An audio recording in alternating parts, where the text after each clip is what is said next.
All right, hello, welcome back to Unqualified Analysis. I am in the living room today. It is the post-Christmas edition of Unqualified Analysis. Sorry for the lack of notification, guys. I just kind of made a spur of the moment decision to enjoy the time with my family and not record episodes on Monday and Wednesday when I usually record. So, my apologies. It was a fantastic Christmas. I hope you all had a fantastic Christmas as well. I am speaking down today using my library voice because I am in the living room. Needed to get the laptop charged is what it is. So had to keep this bad boy plugged in so we didn't lose power in the middle of it. So yeah, I'm out in the living room. Don't want to disturb my neighbors. So we're talking inside voices today. Very very much inside voices. Still a deep voice. I'm sure my neighbor will hear me, but it's fine. I just gave her a tin full of Christmas candy so she can forgive me for maybe annoying her a little bit, maybe weirding her out a little bit with just kind of talking to myself all alone for an hour or so. Uh, anyways, let's do like a quick wrap up here. Well, first and foremost, I'm the host of this podcast, Caleb V. You can follow me on Twitter at CalebVUA. Shoot me a DM there. Probably the best way to get in contact with me if you feel like doing so. Sorry about bumping the mic there. It's kind of in a cockeyed, haphazard manner here, being in the living room. My friend just keeps on sending me messages. Unfortunately, that's going to have to wait for a little bit. Yeah, unqualifiedanalysis at gmail.com. Subscribe, rate, review, share, wherever you're listening to this, whatever. So here's how this is going to work. I got no picks today. I apologize. I do apologize. Again, didn't really spend a lick of time thinking about it over the course of the last 4 5 days. Yeah, just an amazing Christmas. So my apologies. My apologies for that. With the way the betting season's been going, maybe it's for the best. Maybe it's for the best for everyone involved. I think the public's been taking a bath this year. I think a lot of the places in Vegas, the casinos, if you will, are going to be getting some new chandeliers, new accoutrement in their gambling floors, whatever the hell you call them. I don't know. I'm not a casino guy. I'm just a sports bettor guy. Although I might like to be a casino guy if I can get good at poker. But besides the point, either way, no picks today. I'm going to do a quick recap of what happened last week. So we'll start off with that. And I'm going to make it lightning fast. We're not going to be doing a whole lot of analysis outside of like one-off comments. Just want to kind of get us caught up to date on what has happened. And then we're going to spend the rest of the episode kind of previewing what's coming up. And we're going to be doing both college and the NFL. I may bet on many of these games this weekend. I just haven't put any time into getting picks together or anything like that. I bet on the Seahawks -4.5 tonight on Thursday as I'm recording this. I don't really count that though because this hasn't aired. So whether I win or lose, it's not really counting on my record, I would say. But there you go. I'll give some leans and you can kind of interpret based off the leans and your own judgment whether you want to bet on these things. But with that said, let's get into the recap first and foremost. So we'll start with the NFL because college football outside of what was it, USF and San Jose, crazy 5 overtime game. We got to see the worst overtime rules in all of sports once again. What a blessing it is. College football is such a shit show though. I mean, a bunch of terrible games. Bowl season is utterly meaningless now, and the games that are meaningful are utter blowouts because I mean it's almost like the bottom four in a regular criteria wouldn't have any business going to a national championship or playing for a national championship, let alone when you got the rinky-dink auto bid and seeding rules based off the auto bids. It's a complete fucking mess, but it is what it is. So we'll get to that in a second, but let's start off with the NFL Week 16 recap here. So the Chargers beat the Broncos. Broncos jumped out to a pretty early lead, but the Chargers ended up coming back and winning that thing. I believe we bet on the over, which is laughable. 34-27 was the final score. Chargers are 9-6 now, tied with the Broncos at 9-6. I do not know what the AFC playoff picture looks like. In fact, uno momento, please. Uno momento, por favor, as they say in the language that I was just using. Let me just pull up the AFC playoff bracket. NFL. Okay. Let's see if I can pull something up here real quick. NFL 2024 playoff picture. Okay. Let's see. Let's see what we got here. And also, welcome to the by enabling ads. No, I'm not going to do that. I'm not going to do that. Can we click out of this? No, NBC is just greedy and money hungry, so they're going to try and make me turn off the ad blocker. Okay. Find someone else then. Okay, let's see if the NFL.com is not a bunch of greedy parasites. At least less so than the NBC. Ah, yes. Very much available. Very much, ready to go on a moment's notice. They're not going to ask me to turn on ads so those blood-sucking leeches can try and suck more blood out of me. Just not happening. Just simply not happening. Get latest news on NFL? No. No, I do not want that.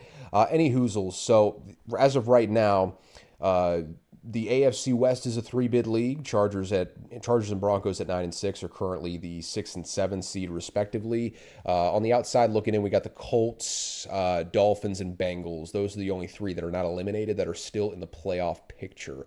And the Bengals have a head-to-head with the Broncos this coming week. That's going to be big. They're still going to need a lot of help after that, but that's going to be huge for them. So yeah, that was one thing that's going on. Chargers get the win there. Huge win for the Chargers. Texans go on the road to the Chiefs. Chiefs beat them 27-19. And at this point they were 14-1, I want to say. Yeah, 14-1. So that was their improvement. The first of 2 losses within the span of a week for Bobby Slowick there in very bad offensive performances. I think it's about time to start updating your resume, Mr. Slowick. Putting out some feelers to Shanahan and co. Maybe, maybe you come to the coaching. Riley, what are you doing? What are you doing? Sorry for the jangling. My dog is just, she's an itchy girl. She's an itchy girl, and she just needed to itch. Just in the. And there you go. Needed to shake out afterwards too. Don't even know what I was talking. Oh yeah, Bobby Slowick. Hey, maybe you can come over to the Kevin O'Connell coaching rehab for offensive coaches. I mean, even defensive coaches. Brian Flores is seeming to work out pretty well for us. So hey, come on up. Or you can go back to Kyle Shanahan. Either way, not terrible options there. Just don't see him being the offensive coordinator in 2025. So probably a playoff team at this point. 9 and 6. They're in a terrible division. I think next closest is the Colts, who are 2 games back at this point, and I don't believe own the tiebreaker. So they're going to make the playoffs. They're just going to get boat raced when they get there, even though they are going to be playing at home. You got a puncher's chance with C.J. Stroud, but just not happening for the most part. Okay, I just completely went back on what I said, but we'll get it moving from here. Ravens beat the Steelers 34-17. That got them tied with the Steelers for the division lead.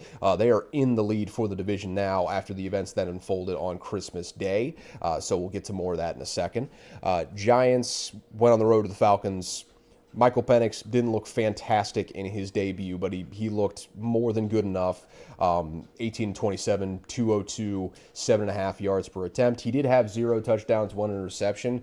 The 0 touchdowns is, due in large part to the fact that the offense, just kind of sucks. I think Zach Robinson is kind of a dud at offensive coordinator. You can't have all those weapons and still be so inconsistent on offense. And yes, they scored 34 points. They had 2 pick sixes in this game. So you take off 14 points from that. Offense scored 20. Not terrible, but it's not good, especially when you're facing off against maybe the worst team, probably the worst team in the entire NFL in the New York Giants. So not fantastic from the offensive coordinator standpoint. I think Michael Penix did fine in this game. That 1 interception came due to, in 100% blame to Kyle Pitts. No other way to slice that blame pie. Michael Penix hit him on the hands. It bounced out of his hands in comical, just circus fashion right into the hands of a defensive back. Would have been costly if the game was closer, but that's all on Kyle Pitts. That's not on Michael Penix. So I think he played all right. I think he played well enough to where you're still intrigued by what you see from him against a bad team. But first start, easing into this thing a little bit. Bijan Robinson had 2 touchdowns. That's the saving grace in this whole thing. But it's something to build off of here. It's a soft landing spot with the New York Giants. I think Michael Penix is only going to improve from here. I think ultimately he's going to take that job and really just not look back. They're going to have to figure out the cap because Terry Fontenot's an idiot. But, outside of that, I think they're doing all right with what they've got in the building at the moment. At quarterback specifically, football-wise, it always kind of made sense, but why the hell did you sign Kirk Cousins? We'll keep it moving from there. Lions took care of business on the road at the Bears, 34-17, the final in that one. Bears made it interesting for a little bit, but Lions just put the clamps on them in the second half pretty much. Never really felt close after the third quarter. Just nothing there for the Bears to do. I mean, they're just a bad franchise with a talented young rookie quarterback who they are going to absolutely ruin. And it's a sad thing to see, but this is the Bears, unfortunately. And hey, we criticized him for not wanting to go to the Bears, but I also can't blame him for having those thoughts, even if they are apocryphal and ultimately not accurate representations of his feelings. I could understand if he felt that way, and you're seeing why. Just a joke, a shit show of a franchise. I'm seeing fans saying they want Ryan Poles fired. I guess he's made some personnel decisions that aren't the greatest, but I don't think you get rid of Ryan Poles. I think he's made too many good moves to really. I mean, he's made too many good moves to really fire him at this point, at least in my mind. I mean, the Bears are a joke franchise, and the fans are, by and large, a bunch of losers. It's not their fault. It's just something that they've grown up. I mean, especially if you're an all Chicago sports fan. I mean, outside of the Cubs in 2016, what do you got for me? I mean, you got nothing, absolutely nothing. I think the numbers like 2 playoff wins like the last 15 years probably totally botched that stat. It's single digits though. There are not a whole lot of winning seasons going on in the Chicago area. And as a result, that does breed some losers over there. I'm trying to fight against that same thing. As a Vikings fan, hey, it is what it is. Good luck to Caleb Williams. I feel somehow worse for Caleb Williams than I feel for Bryce Young. And, hey, hope for the best for the kid. That's all I'm saying. I hope for the best for the kid. Bengals took care of business versus the Browns 24-6. DTR is not an NFL quarterback. Joe Burrow would be an MVP candidate if his team wasn't 7-8. But still, they took care of business. They're 7-8. If they win their next 2 games, they're going to put themselves in a damn good position to get a playoff spot. They are still going to need some help, but they're going to put themselves in a pretty solid position if they keep winning like this. So a team to keep an eye on. If they get to the playoffs, I don't know how far they're going to get with that defense, but when you got Joe Burrow, Chase Brown, Jamar Chase, I mean, weapons all up and down the roster on the offensive side of the ball at the very least. I mean, that's a team with a puncher's chance at the very least. You cannot count out a guy like Joe Burrow. I mean, easily top 3, 5, whatever you want to call him. He doesn't fall outside of the top 5 of quarterbacks. That type of guy can win you a Super Bowl. So if they get in, watch out. They're still going to need some help to get in, though. Colts took care of business versus the Titans, 38-30.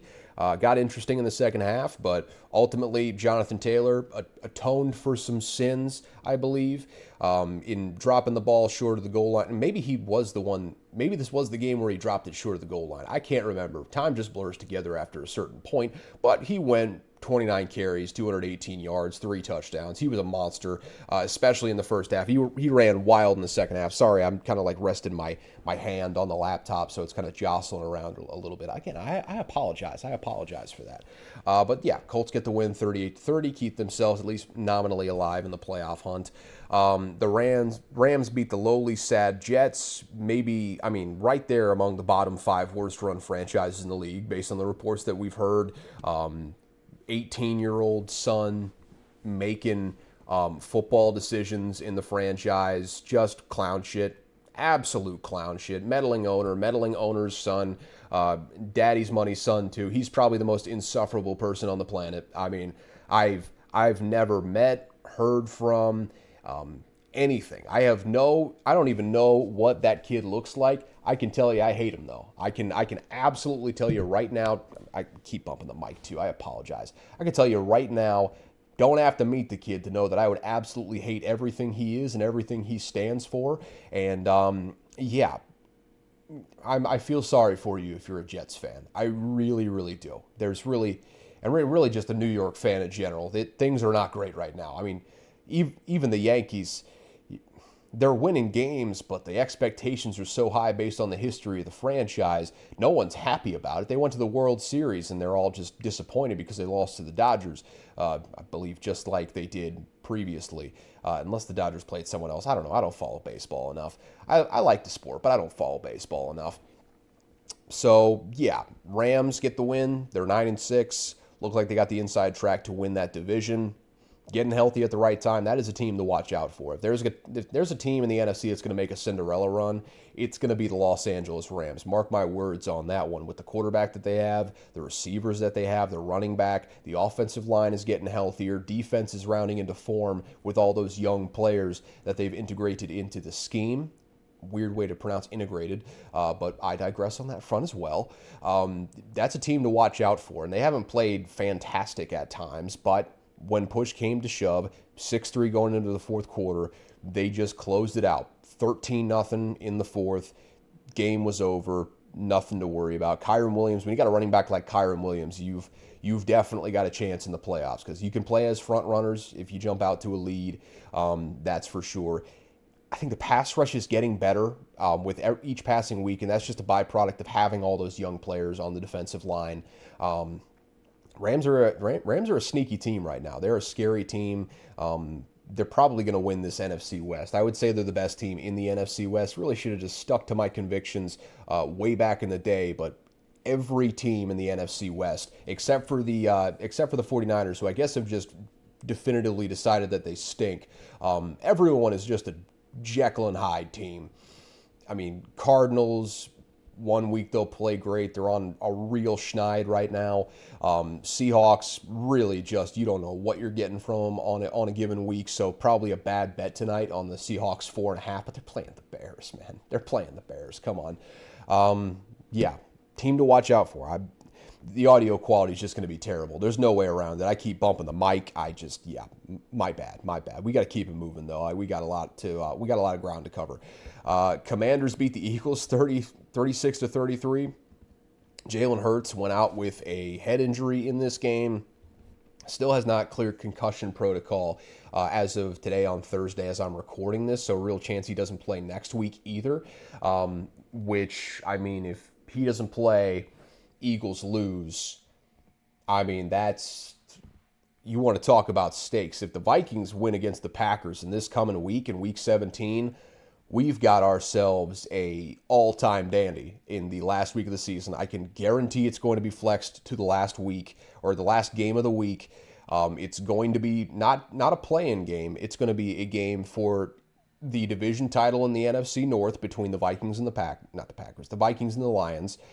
And it's going to be a game for the 1 seed. The winner, if the Eagles lose in Week 17, that game is going to be for the 1 seed. It would behoove the NFL to put that in prime time because that's going to do big-time numbers. I'm talking huge numbers that we're talking about there. I'm setting myself up for real disappointment either in Week 17 or in Week 18. Can't figure out exactly which one it is. But if the Eagles lose this week, regardless of whether the Vikings lose this week as well or not, we're still playing for it, baby. We are still playing for the 1 seed because then the Eagles will be mathematically eliminated. Boy, it's all coming up Caleb right now, which really makes me scared. Usually in these situations means that it's all going to come back around to bite me in the ass, but I digress on that front. Also, the Commanders won in hilarious fashion. Came back, down a bunch of points in the fourth quarter, outscored the Eagles 22-6 in the fourth quarter. They were down, what was this math here? 27-14 going into the fourth quarter. Jaden Daniels storms back, even with the stellar performance from Saquon Barkley, just too front-loaded for the first half. The Commanders really tightened up there in the second half. Jaden Daniels, with his 5th touchdown of the game, gets the go-ahead score against the Eagles in the final seconds. No rebuttal from the Eagles, so the Commanders get the win 36-33. And I want to say I lost the bet, but I thank you, Commanders. I really, really do. I like this trend of me losing bets, but getting results that are advantageous for the team that I root for. Hey, I'm willing to pay a toll for success here, okay? You got to pay some sort of toll for success.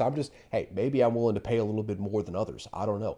Maybe whenever the Vikings play the Lions, I just place a huge bet on the Lions, knowing that the juju is going to, work back in my favor. I don't know. We'll have to see how that all works out. But again, I digress on that front. Panthers beat the Cardinals 36-30. Cardinals are in free fall right now. Panthers, once again, I need to emphasize this every single week. Bryce Young's playing good football right now, man. He is playing really good football. He ran for a touchdown in this game. Yards per attempt numbers still stubbornly low at this point, but 2 touchdowns, no interceptions. Like I said, ran for a touchdown. He's throwing touch passes that haven't seen from him the first 2 years or the first year of his career. The confidence is back, and that's going to be really exciting if you're a Panthers fan. There's a lot to work with here. That's huge for him. You got Chuba Hubbard running for 152 on 6 yards a carry, 2 touchdowns. You got, I mean, the receiving core is a work in progress. Adam Thielen was your leading receiver with 5 receptions, 43 yards, and that's just not going to cut it. They're going to have to invest pretty heavily in that receiving core this offseason, both through draft picks, through free agency. They're going to have to address that situation if they want Bryce Young to continue progressing. But you got to be excited with what you're seeing as a Panthers fan right now. As a Cardinals fan, don't know if Kyler Murray is the QB of the future. I think they certainly paid him too early, and he's just continued to show flashes with zero consistency. It's a travesty. I don't know if it has to do with his work ethic, his study habits. I don't know. I'm not in the building. I'm not in and around his circle on a daily basis, so I couldn't really comment on what that is, but it's sad. That's all that I know it is for sure. Outside of that, where are we at? Okay, Vikings beat the Seahawks 27-24. It got interesting at the end, but hey, a win is a win. Justin Jefferson went crazy. 10 receptions, 144, 2 touchdowns. He'd been hearing the noise about who the best receiver in the league was. So, come on. He also, flashed the heart at the camera. Of course, you knew when I actually can't remember if that was this game or the previous game. Like I said, that the weeks are just blurring together. You knew the juju was on our side, though, with Randy Moss getting, the cancer situation going on there. Justin Jefferson flashing the hard hands at the camera. You knew the juju was on our side, baby. And it absolutely was. Sorry about that. Keep bumping the microphone. My bad. Vikings improved to 13-2. They get the win. Seahawks now at 8-7. I believe the Seahawks and the Rams have one more head-to-head, and that should be a dandy down the stretch, so something to watch there. But ultimately, it looks like the Rams are in control. They're obviously in the driver's seat, but the Seahawks may have something to say about that. They're about as Jekyll and Hyde as a team can get. So who's to say what Seahawks team shows up when they do play again? Can't remember if it's Week 17 or Week 18. I'm sure we'll broach that here in a bit, but Vikings looking good. Also, kind of sort of in the driver's seat for the 1 seed. People are saying the Lions, but the Vikings have as much of a chance to win the 1 seed as the Lions. So, boy, that Week 18 matchup's going to be a dandy. My goodness, is that going to be a banger for the ages. I mean, it's guaranteed now. With both teams winning last week, we're on a path that we cannot divert at this point. It's inevitable. It's what's going to happen. We're going to have a game for the division in Week 18, and that's fucking exciting. I cannot wait for that. Bills beat the Patriots 24-21. Got a little bit interesting, but ultimately worked out in the Bills' favor. Bad game for Josh Allen, and Lamar Jackson just had 2 really fucking good ones. So MVP race is back on. That's all I got to say about that. Patriots, I think you got exactly what you wanted in this game. You gave your fans hope. Drake May looked good, and you lost the game. Fall to 3-12. Keep the draft pick nice and high. I think that is an ideal scenario if you are a Patriots fan. Brutal if you are a Patriots player. Ideal scenario if you are a Patriots fan. So that's really all I have to say about that one. Raiders beat the Jaguars 19-14 in the saddest game of maybe 2024 at this point. Just utter disgust. I mean, only rivaled by Jaguars Titans. Just utter disgust at that matchup. But the Raiders get the win, 19-14. Good for them. They improve to 3-12. Play themselves out of the number 1 pick. Is what it is, man. Is what it is. Dolphins get the win over the Niners, 29-17. Brock Purdy looked good, but that Niners defense is just It's due for a full reset. I think you kind of keep Nick Bosa and Fred Warner, and then you just kind of get rid of everything else, essentially. Start from scratch. You don't have to do it all in one offseason, but there needs to be wholesale changes.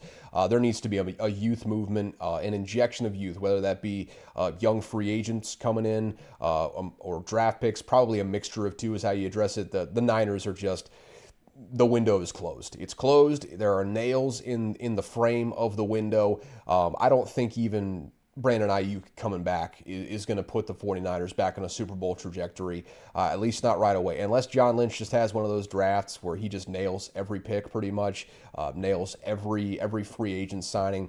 I just don't see it for the 49ers, and it's sad. They wasted their window with Brock Purdy. It is what it is at this point. Dolphins still nominally alive for the playoffs, but again, they need some help in order to get in. Cowboys beat the Buccaneers 26-24. Color me shocked. I did not think this would happen. You saw some Todd Bowles coming out here in this one. Just a perplexing game. The inconsistency from the Buccaneers defense makes no sense to me. And I mean, all the credit in the world to Mike McCarthy with the Cowboys. I mean, he's cobbled together a nice little season here for where they were to where they are. 7-8, still alive for the playoffs.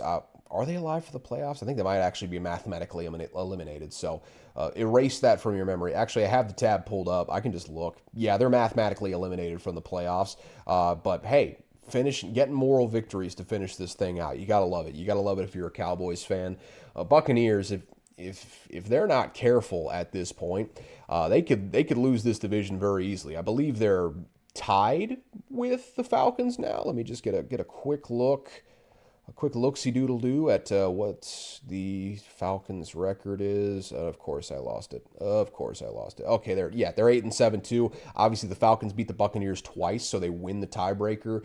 I don't believe the Buccaneers control their own destiny anymore, because if the Falcons win out too, they're going to get the division title and they're going to go to the playoffs. So they need some help from other people, and they do not have any say in it. Not a good situation to be in. Just an inexcusable amount of inconsistency with how well that Baker Mayfield and the offense is playing. For the defense to be so inconsistent, it's just maddening. That's the bottom line. It's a maddening trend that we've seen unfold here for the Buccaneers. You can't lose to the Cowboys like this. The Cowboys are a team that you are better than and you should beat whenever you get the opportunity. It just doesn't make any sense to me. But that's the Buccaneers under Todd Bowles. They look great for stretches, and then sometimes a couple times a year, they just pull out some head-scratching losses, and we're kind of in that mold. Wonder what would have happened if Chris Godwin and Mike Evans would have stayed healthy. Might be looking at a possible MVP candidate in Baker Mayfield. I mean, he's got a bunch of touchdowns. He's got a ludicrous amount of touchdowns. I think it's like 35, 36 at this point. He's well on his way to 40 touchdown passes this year. Baker Mayfield's playing great. Like he's just a good, solid, fringe top 10 quarterback at this point. He's a really, really good player. You wonder how long they're going to keep Liam Cohen. Might be a situation where if Todd Bowles were to lose his job, you might see Liam Cohen bumping up in that role. You wonder what the conversations would be like behind the scenes culturally if that were to happen. But hey, man, that's just one to watch right there, because I don't know how long Todd Bowles is for that job. I've just gone back and forth, but there's too much inconsistency for him to keep holding it down like this. Packers get the win over the Saints 30-0 on Monday Night Football. And mercifully, you're going to love me for this, I am not going to touch on that again. Okay, Jesus, 28 minutes into this thing, and we've not even really scratched the surface. Okay, so we're just going to go through the college football playoff here real quick.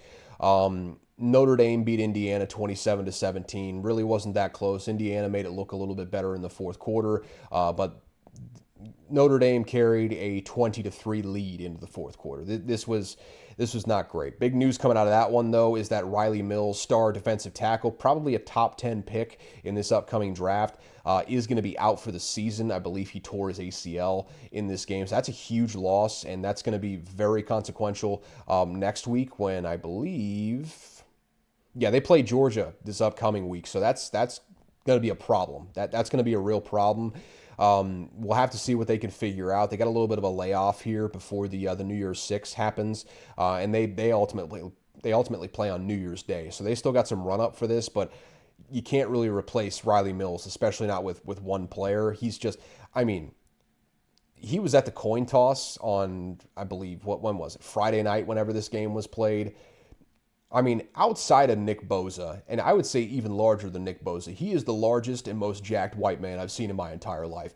His arms, Riley Mills' arms, as a 21, 22-year-old, however old he is, are like the size of my torso. It is insane how large that man is. Wish him the best of health. Kind of hope that the Vikings draft him. We do need some defensive tackles. We got some good ones, but we need some studs in there. And hey, maybe Riley Mills can drop to us. We'll just have to wait and see on that. But best of health to him. Bad loss for Notre Dame on the injury front. Texas beat Clemson 38-24. Again, was not as close as the score made it appear. Cade Klubnik put up big numbers, but it was pretty clear from the word go that Texas was going to win this game. They did. Jaden Blue ran for 14 carries, 146 yards, 2 touchdowns. Really, Texas was just, that tells the story of the game right there. Jaden Blue's numbers.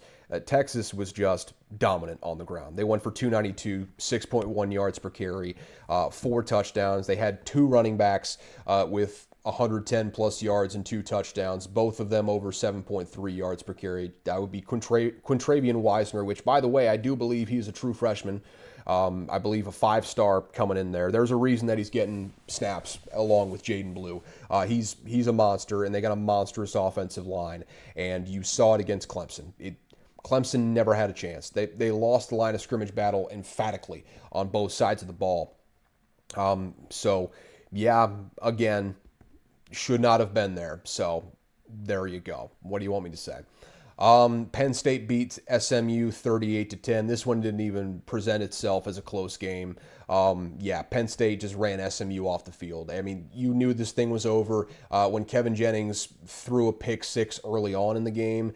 Well, first off, he threw a pick at the goal line. Then he threw a pick 6 early on, and you knew it was over there because SMU had to win the turnover battle and they had to win the points off of turnovers battle. And that put them in a hole that I thought was insurmountable, and I was absolutely right. 28-0 at halftime, snooze fest. In the game that everyone thought was actually going to be good, ended up being one of the snooze fests of the weekend here. I mean, Ohio State ran Tennessee out of the stadium, 42-17. Really good turnout for Tennessee fans in this one. I mean, 30,000 plus. They backed up the talk all week, so 30,000 plus were in attendance. Did not matter. You love the orange on red in the crowd. It feels nice when you're looking at it. But I'll tell you what, man, Tennessee, they got exposed in this one. Nico got exposed in this one. I want to see what Dylan Sampson did. I can't imagine he did well. Dylan, actually, he went out early, come to think of it. I think he went out in like the first quarter or something, only 2 carries for 6 yards. I mean, Peyton Lewis was okay in relief, but when your quarterback's going 14 of 31 for 104 yards, that is a robust 3.4 yards per attempt. Ran for 2 rushing touchdowns, but ineffectual. That they did not make a lick of difference, especially since they came. I mean, one came in the second quarter when they were down a little bit, but the other one came in the fourth quarter when they were just getting boat raced. I mean, it was 35-10 going into the fourth quarter. Just embarrassing for Tennessee, and ultimately, I would say embarrassing for college football. But that's just my little 2 cents on it. With that said, though, what are we doing on time? I think we got just enough time to, do a quick little preview of all the games coming up. I apologize. This might not be the most riveting episode in the world, but I figured get something out for you just so you have something to chew on before the weekend starts off. So I guess we'll start off with the college game here. No games in the playoff until December 31st. New Year's 6 comes around. And I'm not even really gonna I'll do a quick look over of the bowl games, but bowl season's been gutted. It is what it is. Congratulations, everyone. You got what you want. Bowl season's a joke. We'll take a look at that Pop-Tarts Bowl. That's the one shining beacon of light in bowl season. Is the Pop-Tarts Bowl. Everything else is just, It's a fucking joke. College football's broken. I am more depressed about the state of the sport than I have ever been in my entire life. More depressed than I have been over the last 5 years as the advent of the transfer portal and the lifting of any sort of restrictions has taken hold, and bad actors have taken advantage of it. I'm not talking about the kids. I'm talking about administrators, TV executives, agents in particular. The agents and the TV executives are probably the most at fault, but also let's not say that the administrators and the league executives aren't, are squeaky clean in this whole thing, because they're not. They got dirt on their hands as well. It's everyone's fault. This sucks. It absolutely sucks. And how about this for your second round matchups? We got Penn State at Boise State. Actually, no. This one is in Arizona. This is the Fiesta Bowl. So there you go. You got Penn State and Boise State in the Fiesta Bowl. Penn State's favored by 11. I would expect Penn State to win, because I don't think Ashton Genty's going to go off for those big numbers that he's used to. Maybe he still gets over 100, but it's going to be on 30-plus carries. So ultimately, I think Penn State wins. I feel pretty good about them covering. Oh, and then we also got Texas versus Arizona State in the Peach Bowl. Texas favored by 13.5. Hey, nice close lines for these playoff games, man. Good TV product getting on there. Oh boy.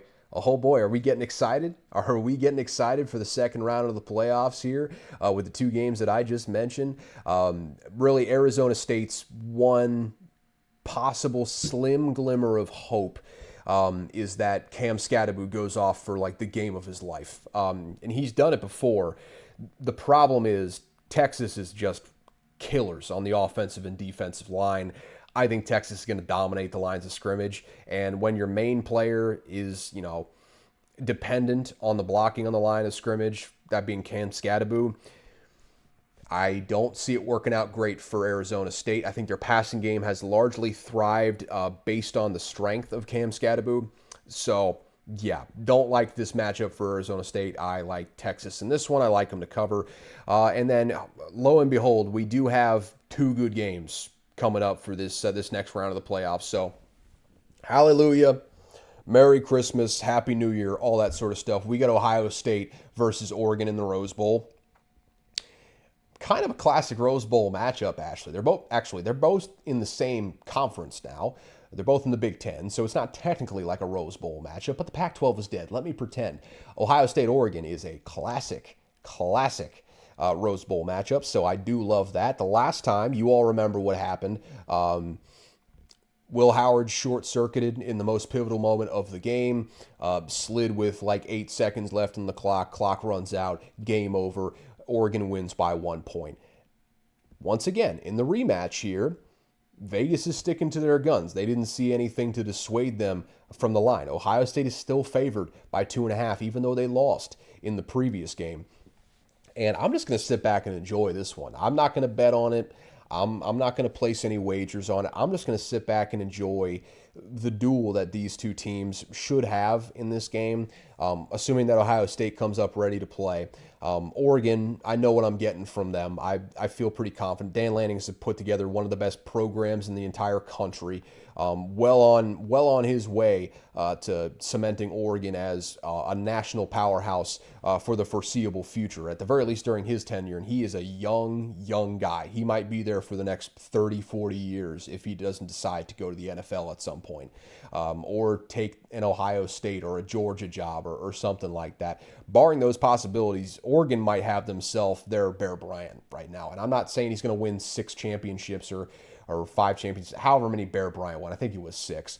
I'm not saying he's going to do all that. What I am saying is that you're probably going to see a long, sustained period of success based on the fact that Dan Lanning is at Oregon. So, with all that said, this is close. This is a really close game. I think the teams match up well with each other. There's just something. I started off this sentence thinking that I was going to be picking Oregon. There's just something about Jeremiah Smith, man. He's just different. He's just absolutely different. That's something I forgot to hit on earlier. Jeremiah Smith, I knew he was fantastic. the playoff game against Tennessee is like the most extended time that I've gotten to just get eyes on the kid and look at him, buddy. I I know it's kind of a wild thing to say, but man, unless there's some great like generational prospect, I have a hard time believing that Jeremiah Smith doesn't go number one number two in 2 years whenever he gets out of college. I mean, it is insane how good the kid is, and he's just scratching the surface. He's 18, 19 years old, whatever he is at this point. He's a true freshman. He cannot leave college for another 2 years. He's well on his way to being. I mean, you think about the receivers that have come through Ohio State. You're talking about like Terry McLaurin, Chris Olave, all sorts of great receivers throughout. I mean, Michael Thomas went to Ohio State, one of the best receivers in the league for a long time before injuries derailed it all. A laundry list of even players that I'm not remembering right now, I'm sure. Ohio State is known for producing wide receivers. I think this kid might be the best of them. And I thought it was a little hyperbolic when people were saying it early on in the year, but getting eyes on Jeremiah Smith, he's just different. He's just different. His work ethic is reportedly out of this world insane. They've had to hold him back from practice time just based on GPS stats. Like as a true freshman, he's just working too hard. They have to rein him in sometimes as a true freshman. He's already better than Marvin Harrison Jr. was as a true freshman. He's contributed significantly more than Marvin Harrison Jr. did. He is the number one receiver on this team. Don't get it twisted. Jeremiah Smith is the number one receiver on this team. I don't know if the numbers necessarily align with that, but he is 6'4", 6'5", fast as all hell, a technician as a route runner, as an 18, 19-year-old. And he's only going to get bigger and stronger. He's already like 6'5", 220. He's going to get bigger and stronger, probably faster as well. He's going to be a top 2 pick. If it's a year like this quarterback draft, like if it was like, let's say we fast forward to, what would it be, 2027 when Jeremiah Smith is eligible for the draft. We fast forward, and 2027 is looking like the 2025 QB class where there's no real standout great prospect. I'm taking Jeremiah Smith number one overall, and I am laughing all the way back to the facility because he's insane. He's maybe the most talented receiver I've seen in my entire life. I didn't really witness firsthand a whole lot of Julio Jones. I know he was spectacular. I kind of clipped him a little bit at the beginning of my sports watching career here. AJ Green was insane, all that sort of stuff. Jeremiah Smith is at a level that I don't remember seeing. From a talent perspective, the ceiling is the roof, as the great Michael Jordan would say. It's insane. It is wild to see how good he is, and on that strength, I'm taking OSU. Sorry, I just gushed about Jeremiah Smith there. I don't usually do this for players, man. I don't usually go around and text random friends like, holy shit, this kid is so good. I probably texted like 3-4 different people watching that while I was watching that Ohio State game, just like, holy shit, Jeremiah Smith is going to be the number one overall pick in a couple of years maybe. He's got a real shot at doing it. He's incredible. Absolutely incredible. And you might see a real like coming out party. People already know his name. You might see a real coming out party in this playoff. And I think he has a big game in this one. I think Ohio State wins this, and they are into the semifinals. Okay. Then we got Notre Dame at Georgia. Georgia's favored by 2. The loss of Riley Mills really hurts. Really, really hurts in this game. I think it's going to be a grinded out physical contest between two teams that kind of want to play that style of football. Carson Beck, big numbers, but he's not been what we expected him to be, obviously. The big stars here are going to be the running backs. Julian Love, Trevor Etienne. What do you got for me? What do you got going forward here? What are we going to make out of this? I'm excited to watch it happen. I think, honestly, the loss of Riley Mills kind of tips the scales for me. I think Georgia ultimately wins this game. I think Notre Dame had a soft landing spot with Indiana in the first round. I don't think Georgia's going to be that. I think Georgia has the ability to get up for big games. You saw it against Texas. I think you're going to see it against Notre Dame, especially since Notre Dame kind of wants to play a physical style that Texas does too. That being said, the Texas losses were just weird, or the Georgia wins over the Texas Longhorns rather were weird because both times they just decided inexplicably to pass the hell out of the ball when they're just a grinded out, run heavy team when they really want to win football games. So it didn't make a whole lot of sense to me. I don't think Notre Dame will make that mistake, but I do think Georgia is a better football team than them. I think they win this game and then they get themselves into the semifinals. And then, yeah, we'll put a pin in that. Let's talk about what's going on in the NFL this upcoming week. And I'm only going to get the ESPN line on it. So feel free to shop around on these lines. Like I said, I'll probably bet on some at some point. Just don't feel like doing it. I don't feel like putting in the effort right now just because, and that sounds harsh. I know, but I prioritize family time. Sue me. Don't really. Okay. So for week 17 in the NFL, first and foremost, let's get to the ones on Christmas, and we're going to get to them real quick because there's not a whole lot to talk about here. Chiefs beat the Steelers 29-10. Patrick Mahomes had himself a really solid game in this one. He looked a little bit back. He went 29-38, 320, 3 touchdowns. Travis Kelce went 8 catches, 84 yards, 1 touchdown. They got those sweet-ass puffy coats. Look like the warmest, greatest coats of all time for wintertime. Love that. They look like a couple of white rappers. Well, Patrick Mahomes is not white, but Travis Kelce looked like a white rapper in that thing. It was beautiful. It was majestic. The game was not, though. Obviously, Chiefs improved to 15-1. They clinched the 1 seed. Andy Reid comes into the locker room dressed as Santa after the game. Vibes are great right now in Kansas City. And with the addition of Hollywood Brown quietly back in the lineup, this is a scary little team that they got going on here. I think they're still not a great receiving core. They got some real flaws. They could really benefit from having a true number 1 wide receiver. D-Hop just ain't it at this point in his career. But you still got a quality, reliable, move the chain sort of receiver in Travis Kelce. Xavier Worthy had himself a big game in this one, 8 receptions, 79 yards. Justin Watson is still there to play some spot duty, get some big plays here and there. He had a 49-yard catch in this one. And then Hollywood Brown just slots in there. 4 catches, 46 yards, second straight solid little performance that he's had. Provides a little extra juice to this offense. And they weren't exactly expecting him to be back at this point in the season, or at the very least, they were not expecting him to get back until they had a playoff run going on. But this is impressive stuff here from the Chiefs. Don't look now, but the Chiefs have home field advantage in the playoffs, and they're playing their best football at the right time. They just ran a playoff team off the field. Steelers already clinched a playoff spot, so consequence-free loss there outside of divisional implications because the Ravens did also win in dominant fashion. So we'll get to that here in just a second.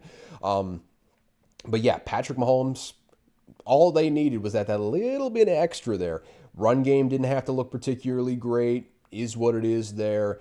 3 touchdowns, 0 interceptions, no turnovers whatsoever. Just played smart football. You can't count that interception on a 2-point conversion. It doesn't count on the stat sheet, so I'm not counting it. And that's also one of those. It's a consequence-free interception. He just threw it up. If someone catches the tip ball, great. If not, going to probably get tackled immediately. So no worries there on that one. Watch out for the Chiefs, man. Just watch out for the Chiefs. And the Bills got to go into Arrowhead and exercise some demons too now. So, tough time. Tough time to be an AFC contender right now. That's all I got to say. Ravens beat the Texans 31-2. Derrick Henry ran wild, 27 carries, 147 yards and a touchdown. Lamar Jackson, he had a 48-yard touchdown in this one. Efficient, not huge numbers, but 10 of 15, 168 yards passing, 11.2 yards per attempt, 2 touchdowns, 0 interceptions. Also added in the rushing touchdown. Did not turn the ball over once. He was excellent.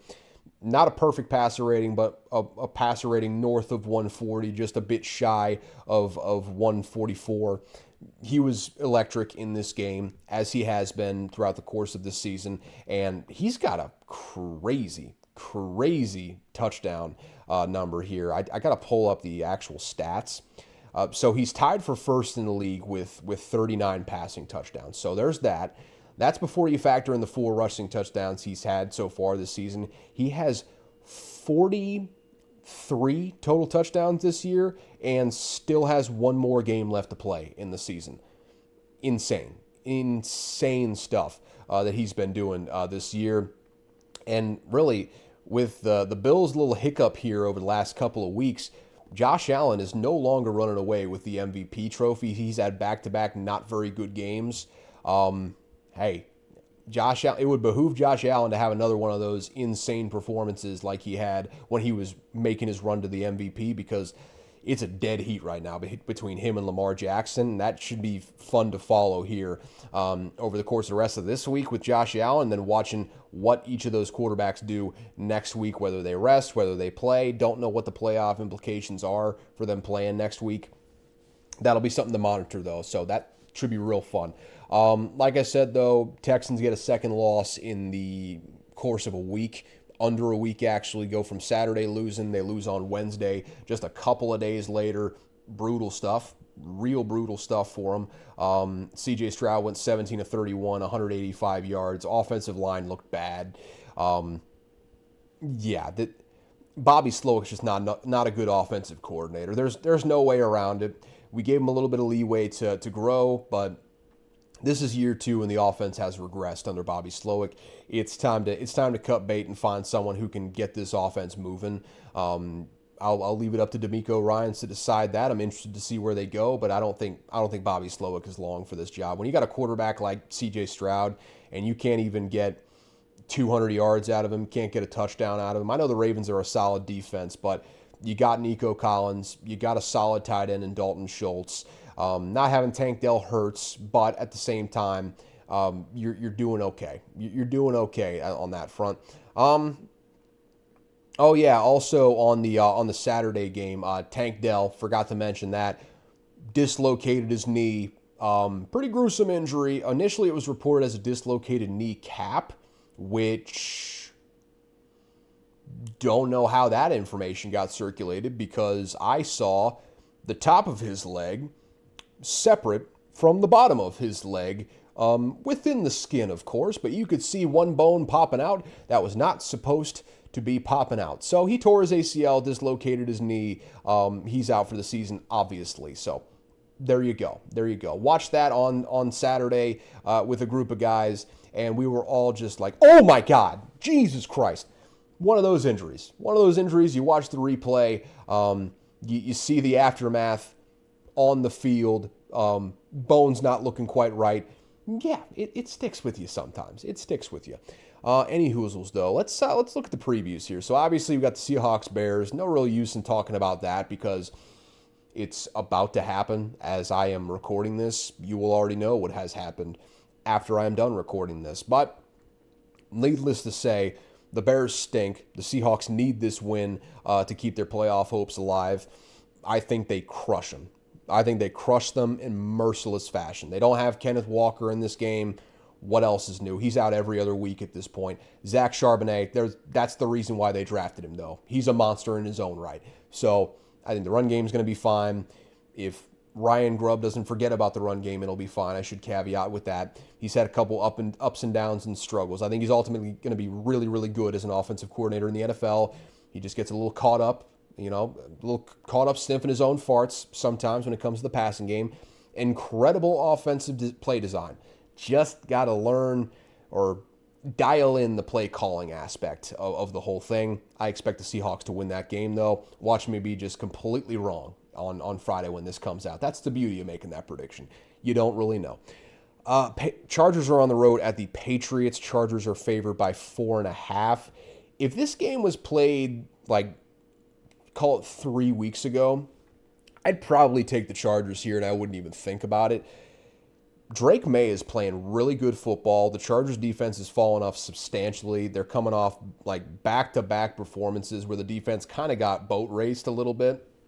Now they did stiffen up after the first quarter against the Broncos, but still they got boat raced in that game. They were lucky to stiffen up and ultimately win it. And I do still think the Chargers win this game, but man, Drake May is playing really, really good football right now. And the Patriots just took the Bills down to the wire. I don't know, man. I feel like the Patriots are a live dog in this one. So I'm staying the hell away from that. Broncos are on the road at the Bengals. Bengals are favored by 3.5. Just an instinctive lean to the Broncos because the Bengals have shown almost a complete inability to win games at home. They are 2-5 now, so I think they started 0-5. So hot streak, 2 straight games, 1 at home. They're facing a little bit of a different animal with the Broncos. Over-under is 49.5. If I had one bet to make, it would be on that over at 49.5. Bengals can't stop a nosebleed. The Broncos just got absolutely lit up by Justin Herbert. And I'm here to tell you that the Bengals have a better quarterback and better receivers than what the Chargers had, and the Chargers put up 34 on them. So that is all to say, probably going to end up betting the over in this game. You make your own decision. That's just my thought process on it. Cardinals are at the Rams. Are they in the playoff picture still? No. The Cardinals are eliminated, so they don't even factor. All they can really do is play spoiler at this point. So big game for the Rams. If the Rams win this game, they are very much in the driver's seat. I don't know if this is a clinching scenario for them. I think it might be because the Seahawks are already they already have 7 losses.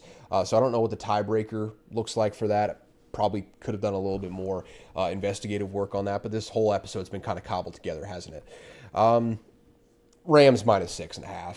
Yeah, this is a game that the Rams can't afford to fuck around with. And the Cardinals are just reeling, absolutely reeling. I don't know what they're going to do with Kyler Murray after this season. It's an interesting scenario because up until this point, you thought it was all trending in the Cardinals' direction, and then Kyler Murray has not held up his end of the bargain. That might be a sneaky spot for Sam Darnold next year. Just keep that in mind. Kyler Murray might be on the way out. You need some sort of stopgap solution. Sam Darnold, as far as a stopgap solution, not a bad play, especially if you're just looking to invest in a veteran quarterback, not worry about drafting a guy to develop or anything like that. If you're willing to fork over 4 years, call it $40 million a year, I think that's a deal that the Cardinals could get done, frankly. So that something to watch there, just something to keep an eye on it. But yeah, I expect the Rams to win. Minus 6.5. Yeah, give me that. Jets are at the Bills. Bills are minus 9.5 point favorites. I am hesitant to bet on the Bills in divisional games. We'll just put it that way. They've had struggles with the Jets in the past. They're just coming off of the Patriots taking them down to the wire. I don't trust the Bills at all in this situation, but I also do not trust Aaron Rodgers and the New York Jets. Also, if you saw that documentary, one, sorry you had to go watch that. 2, let me know how it is, I guess.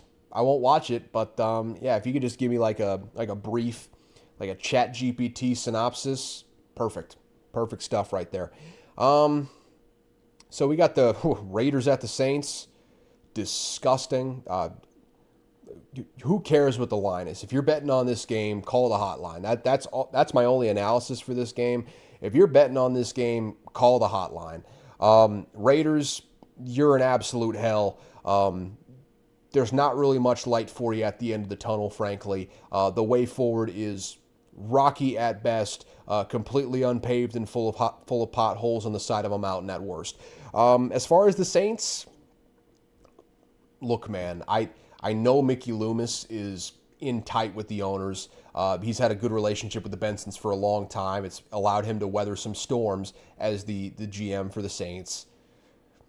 It's ultimatum time, though. Either you stop kicking the can down the road, you eat as much dead cap as you can next year, and you lean into the suck and just pretty much tank. It's really, you got to pay the piper, man. And you've been pushing that off for so long that the sum that the piper is asking for is a sum you can pay, but it's a sum that is going to put you in a bad spot. And that's the spot that Mickey Loomis has put them in. So it's an ultimatum here.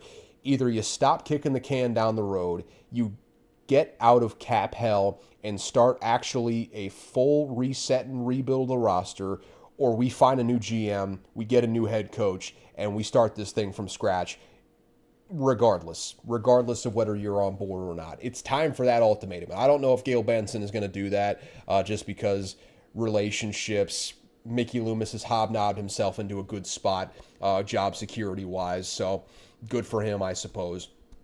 But it's time for the can kicking to end. The Saints are a bad football team. They will not improve one iota unless you rebuild this team. I'm talking new quarterback, new head coach, new GM if need be. If Mickey Loomis doesn't go along with the plan, get Mickey Loomis out of there. That's the way I see this whole thing. If the Saints want to be good, they're going to have to go through, call it 2-3 years of suck. Next year, they may be the worst team in the league based on what they're going to have to carry dead cap-wise and what they're going to be limited on as far as personnel decisions go. It will behoove you to be as bad as you possibly can next year with a little bit stronger quarterback class. Just eat as much of that dead cap as possible so you can set yourself up all right for 2026. Get a new quarterback in there, make some free agent acquisitions, really start getting serious about winning a little bit more or a few more games. That's what you should be playing for, 2026. 2025, it's going to be a lost year. If you play this right, the way you should, 2025 is going to be a lost year.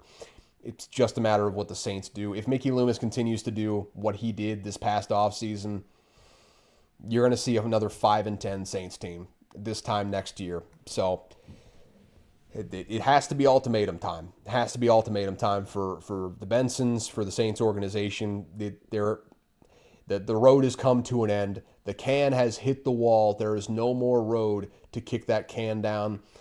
Time to pay the piper. That's all I got to say on that. So we'll keep it moving from there. Colts Giants. Colts favored by 7.5. I'm not laying 7.5 ever on the Colts. I don't care if they're playing Jacksonville State. I simply don't care. No disrespect to Jacksonville State, but come on, guys. You understand what I'm saying here.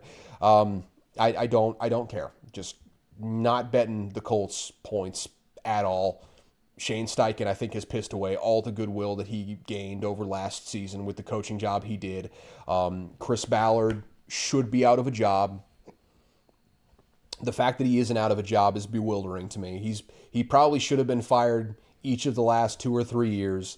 If you need to get a GM in there that, I'm not going to say Chris Ballard doesn't know what he's doing because I think he's a knowledgeable guy. He's not made good personnel decisions over the last several years, particularly in the draft, in free agency, in the trade market, up and down the line.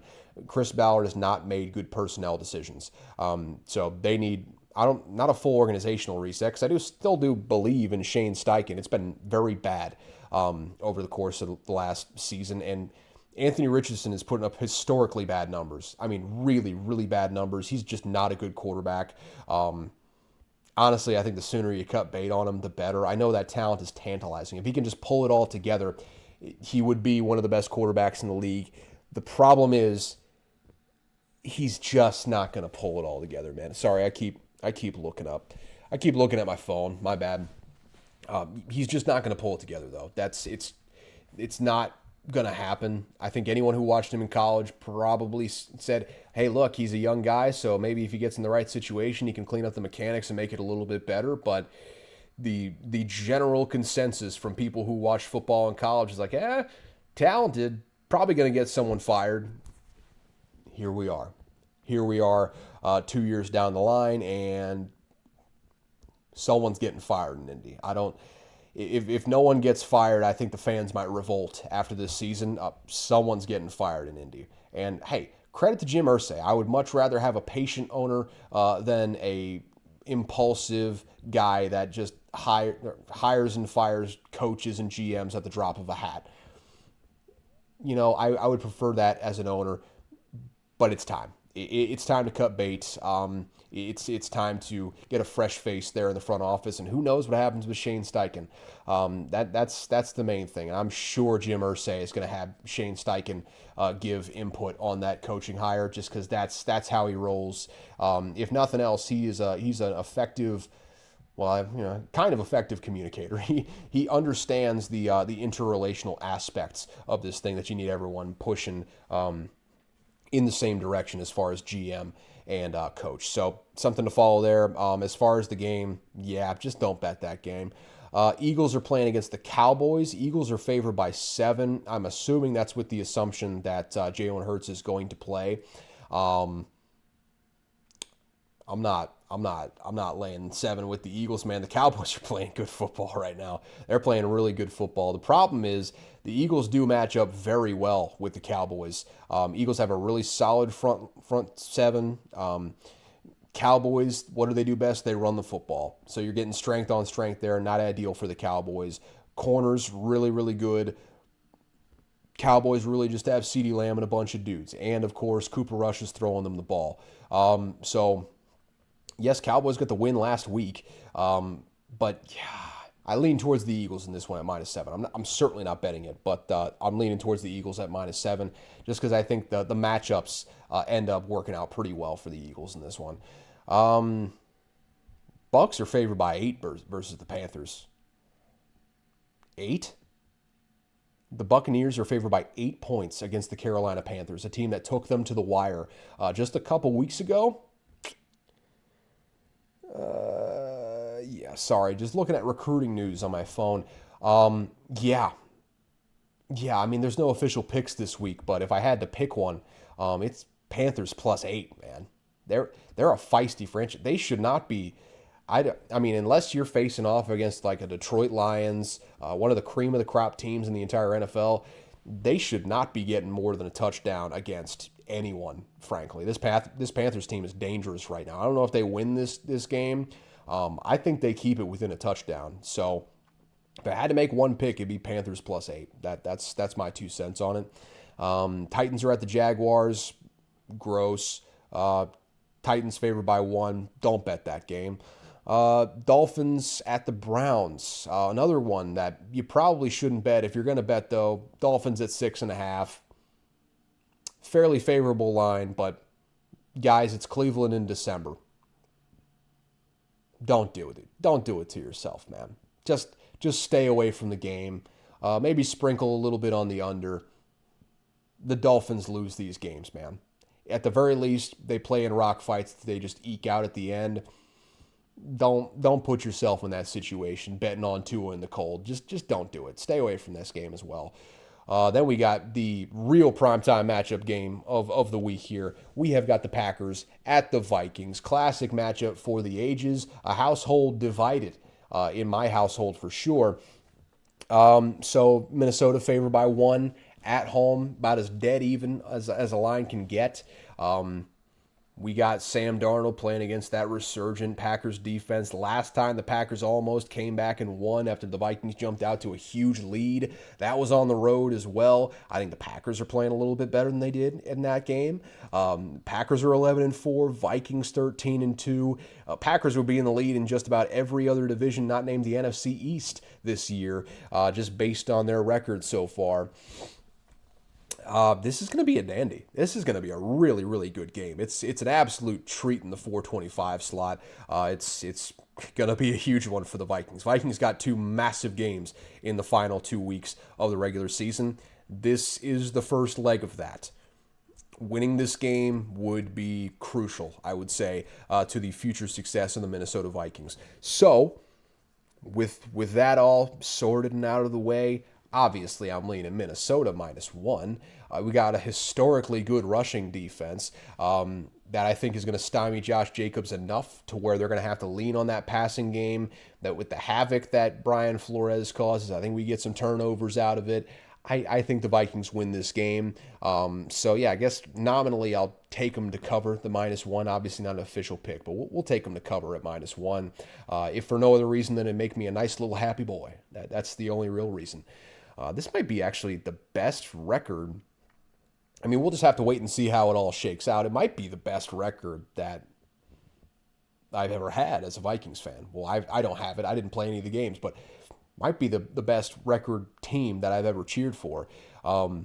Might just be the best team that I've ever cheered for, come to think of it. I mean, wouldn't it be sweet, sweet irony if the Mississippi State Bulldogs were the worst team that I cheered for, the 2024 Mississippi State Bulldogs, excuse me, were the worst team that I'd ever cheered for in my entire life. And then you follow that up, the dichotomy, the juxtaposition even on the other side of things, the Vikings being the best team that I've ever cheered for in 2024.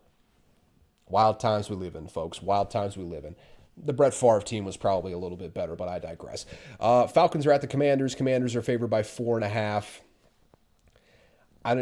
Falcons are a wild card with Michael Penix at QB. I really don't want to. I don't want to bet on this game, whether it be over under, whether it be the spread. I just don't trust it right now. I just don't trust it. I got to wait and see how Zach Robinson works with Michael Penix and how he kind of evolves into this starting quarterback over the coming weeks and as they go towards the playoffs here. So I'm staying away from that. Sneaky lean to the Commanders, but not much of a lean at all. Like I said, staying away from that for now. And then, Lions are minus 3.5 versus the 49ers on Monday night.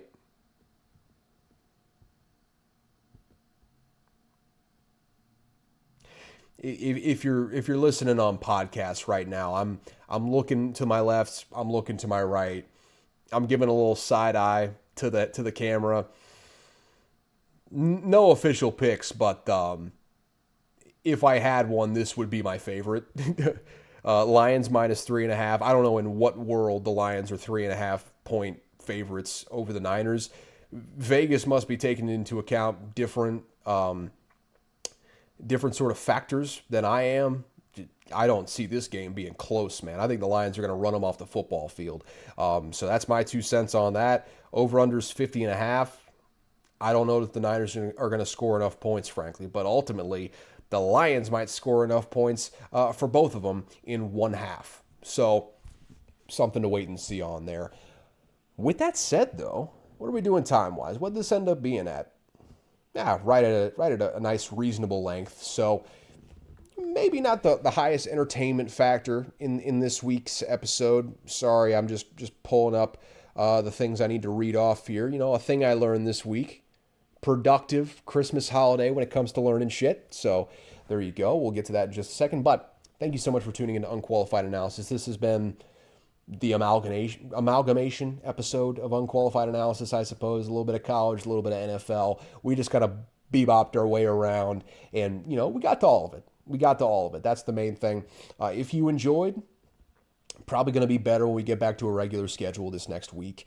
So go ahead, subscribe, like, share with friends, all that sort of good stuff, wherever you're listening to it, watching it, YouTube, all that sort of stuff. Just subscribe. Helps out the cause a little bit. Follow me at CalebVUA on Twitter. Shoot me an email, unqualifiedanalysis@gmail.com, or just shoot me a DM on Twitter. I'll probably be more responsive on Twitter if we had to be honest with this whole thing. And low key, kind of, sort of, teensy weensy, locked out of the unqualified analysis email on my phone. So I think it's still in on my laptop. We're just gonna have to wait and see on that. We're gonna have to wait and see on that. That'll be something. That'll be something that we address at a later date. But that is all to say. Shoot me a DM. Shoot me a DM. I think that's probably the best way that we're gonna have to go about doing this right now. Yeah. Anywho's, so yeah, that's all. Thank you so much for tuning in to Unqualified Analysis. As always, I got no clue what I'm talking about. Probably will never change. Some people may think differently, though. We'll just put it that way. Anywho's, one thing I learned this week. We got a long one for you. If you are either of my parents listening to this, really just my mother, you've heard this before, but why not a little refresher? One thing I learned this week, this one hot off the presses.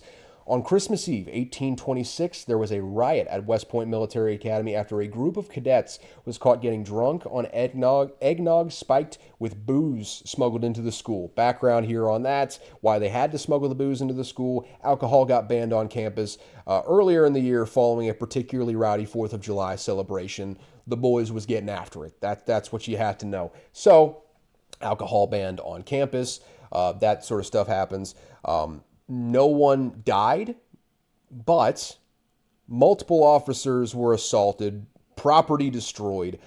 One shot was fired at the captain who dispersed the whole thing, and several of the cadets were court-martialed following the event. Interesting thing to note, though, outside of that, already a fun fact by itself. Who would have thought there was an eggnog riot at West Point Military Academy in 1826? Not I. I knew nothing about it. Very fun fact to know. What makes this fact even more fun, more fascinating, who's the man who coordinated the smuggling of the booze, you may ask?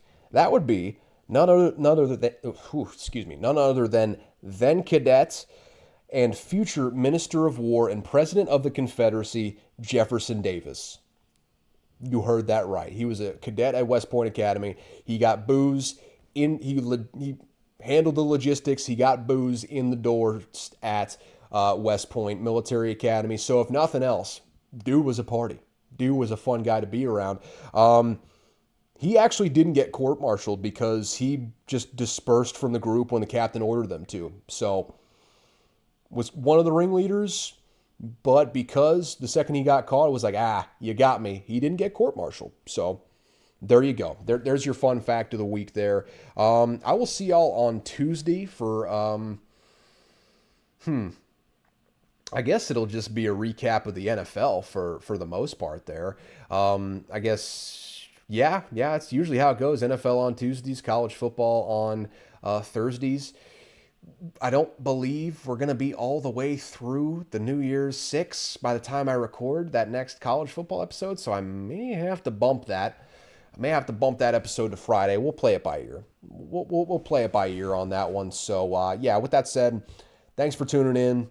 Hope you learned something today. I'm going to edit this, and I guess I'm going to watch that abomination that they call a football game between the Seahawks and the Bears. So I will talk to y'all next Tuesday. See ya.